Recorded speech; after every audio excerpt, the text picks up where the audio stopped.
Welcome back to Real Repairs for Real Customers. It's been a while since we've posted some videos, but we've been very busy here at the A.R.T. World Headquarters. We've also done some traveling, some business, and otherwise. We also had a visit from my older brother Joel, who, when he heard we were contemplating some construction, he drove 12 hours to draw us up a set of plans. He's got a heart as big as Texas. And you might wonder, do we ever get any callbacks, any comebacks from our service work? Yes! Take a look at this couch. You remember this one from about a year and a half ago, where we sewed up some dog damage. We spent 2 videos covering that. So it's in good shape. We have one added dog scratch. But look at the other end. So pets present a huge challenge for us these days, a challenge that we've not seen in past decades. It's too bad they don't have an obedience school for pets owners. But this week we're going to tackle a large job. This is Nissan Pathfinder that's been pet and human ravaged. This is not a job we would normally do, but we took this on because we thought that it would be informative as well as entertaining, especially for our young detailers. It also includes a cloth repair that we've never shown on the channel so far. So let's go to work.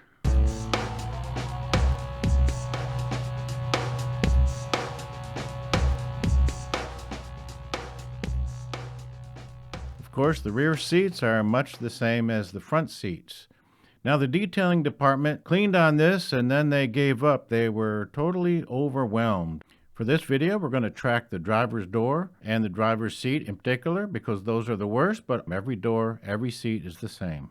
I'm going to begin by removing the front 2 seat covers and the console. The objective is to wash these individually, and in this case, that will be more thorough than using an extractor alone. At this point, you could have used hand tools to remove the seats and the side cutters to remove the hog rings.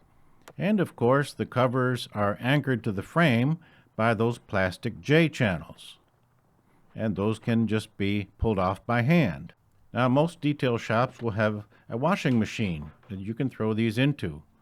My washing machine is a 5-gallon bucket, and it's got some laundry soap and some detergent in there. The power requirement is about 300 calories. Don't be shocked.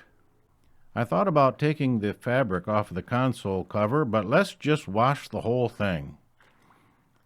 Here we've got our washing machine the old-fashioned way. It's enough to get you agitated. Now, my intention in this video is to demonstrate that no matter where you might be in the world, if you had just the most basic of tools and supplies, you can get this job done.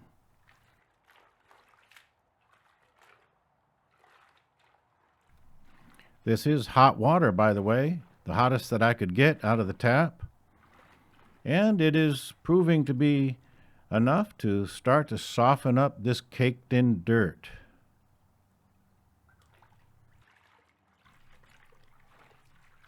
So you can tell by the wash water that this was a good choice.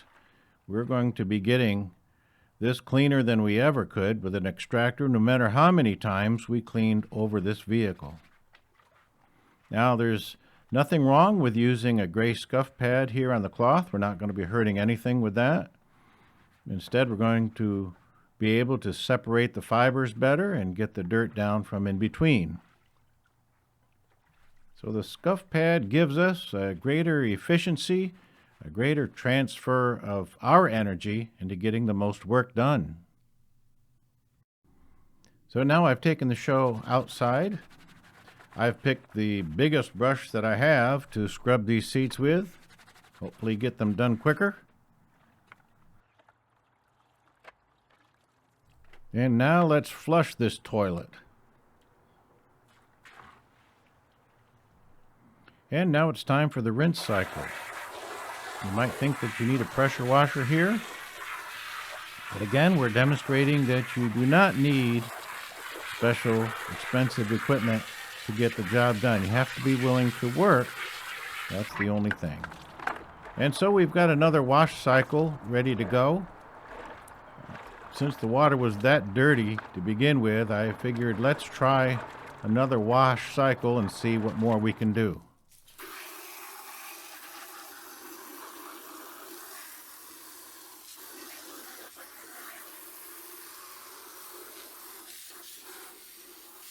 And this is after the second wash. Not too bad. Now, it was a real job getting the rear seats out with those long metal channels without scratching up the door panel. So I thought I'd show this picture and maybe I could get one attaboy. Wait a minute. I had to put them back in too without scratching up the door panels. Can I get two attaboys? Meanwhile, we get to clean the carpet where the detailers couldn't get to. We can vacuum up all the kibbles and bits and all the other bits. Here's a shot of the passenger door. They're all like this, but we're going to go ahead and clean the driver door pretty aggressively. And that will be our model for the other doors. Again, we are using the hot water with some detergent. We're going to get this panel pretty wet by the time we aggressively try to get all of this buildup out of here. And for that reason, I've also set aside those controls. There's no sense in getting those controls too wet. That'll just result in more problems down the line. Here again, we can use the gray scuff pad because that will be more efficient and more aggressive than even that nylon brush we were using. And we didn't have to worry about getting the cloth too wet because we're going to use our shop vac as an extractor. And as it turns out, we did get most all the moisture out of there, and the dirt too.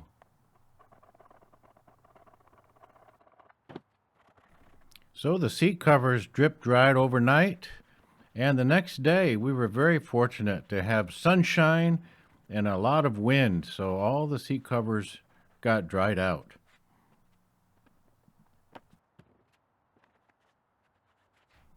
Now, where the driver's seat was worn, it's very common for the metal structure of the seat to wear right through the foam and the seat cover. So in this instance, we're going to glue a piece of foam back in place, similar to what we've done in a previous video. And once that's dried but still tacky, we can assemble everything. Squeeze it together, trim it, and we're good.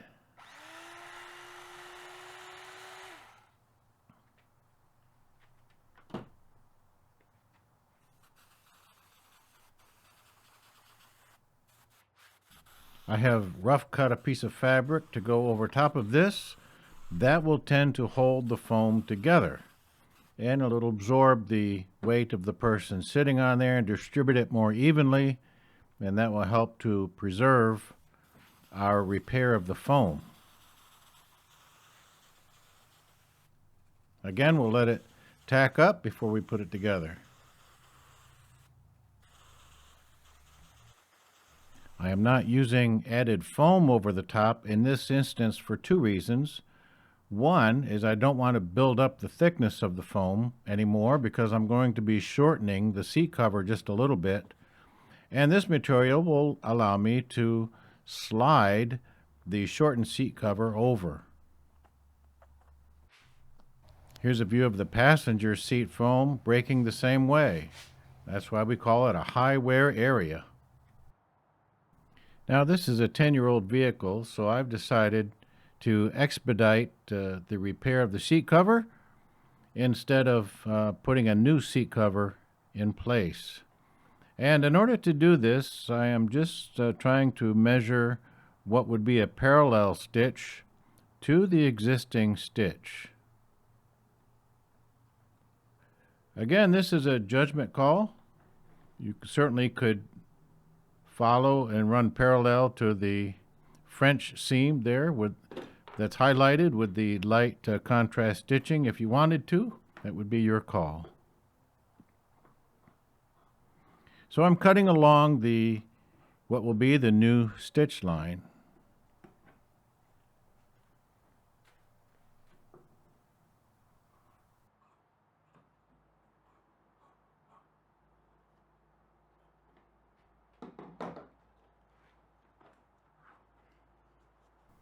And you can see how that's going to set us up nicely for running it through the sewing machine.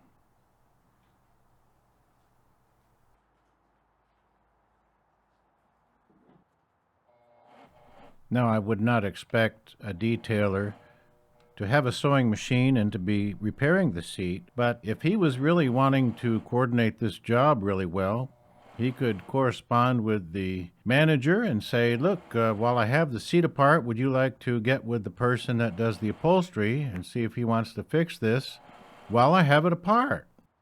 Sadly, that's not something you would expect from someone in your detailing department, but that would be a valuable person if he could coordinate like that.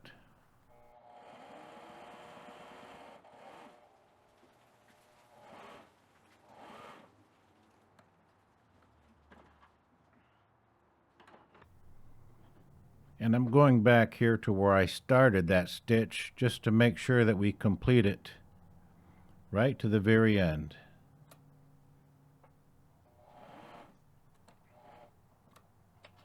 And I'll put a back stitch in it.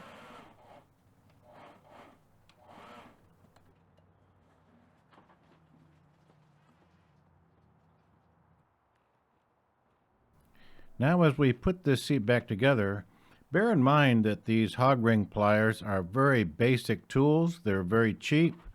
Hog rings are cheap. So again, this is well within reach of anyone willing to do the work. Now, as I mentioned earlier, the detail department was overwhelmed with this particular vehicle. I can remember when I was younger and overwhelmed by a particular job, how comforting it was for someone older with more experience to come along and give me a hand or show me how. And so that was the purpose of me wanting to put this video out. I realized that the new generation is not really accustomed to hard work. So I would always like to be a force for good in showing the benefits and rewards from hard work. Hard work certainly builds self-confidence and self-esteem, which is often lacking among young people until they've cultivated some sort of a skill where they feel like they belong or they can contribute. Of course, you can use hand tools to put the seats back in, but if you happen to have one of these battery-operated impact drivers, that is the ticket these days. So you saw that I made a judgment call concerning the type of seat repair, and you might wonder how that worked out. Well, they had 3 vehicles that were really bad, including this one, and they all sold within the next week. So the manager came to me and he said, Rick, everything you touch sells. Don't you like it when that happens? Well, I hope you enjoyed this video. Thanks for watching. We'll see you next time.